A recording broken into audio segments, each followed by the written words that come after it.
After the Battle of Dusseldorf, the Swedish army crossed the Rhine. The French reorganized, and both armies clashed again just outside Paris. Both armies arrived at evening and made camp. The next day would decide the fate of France. The French spent the night crossing supplies and ammunition through the river. At 7 a.m. both sides were ready to fight, but Chonk decided to hold his ground and let the Swedish come. It is possible that he was concerned about his raw conscripts and unexperienced officers.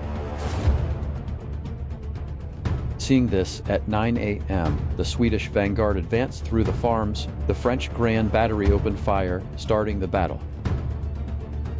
The Swedish artillery caused great chaos and confusion on the French center, but the French were able to reorganize themselves, and so the Swedish slowly committed more and more units.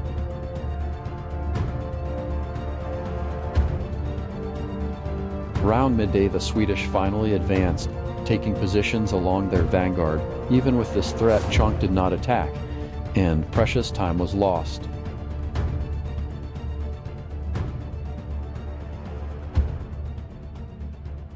This artillery duel would continue for more than an hour, with small cavalry skirmishes on both sides. The Swedish now had multiple options. They had the French in place, with the opportunity to cut the French lines of communication. All that was required was a careful and well-timed offensive.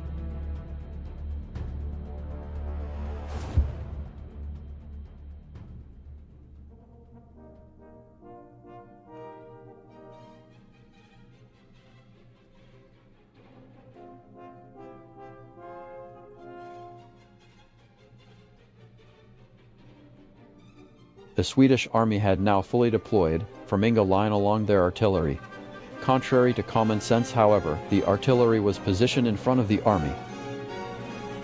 This bold maneuver would start the biggest artillery duel yet seen in European history, with hundreds of cannons on both sides.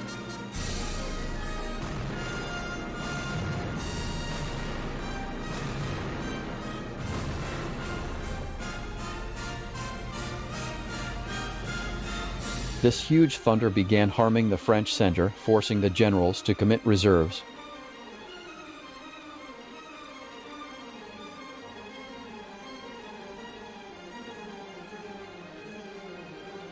To withdraw battalions of men close to breaking was a hard and demanding task for many unexperienced commanders of the French army.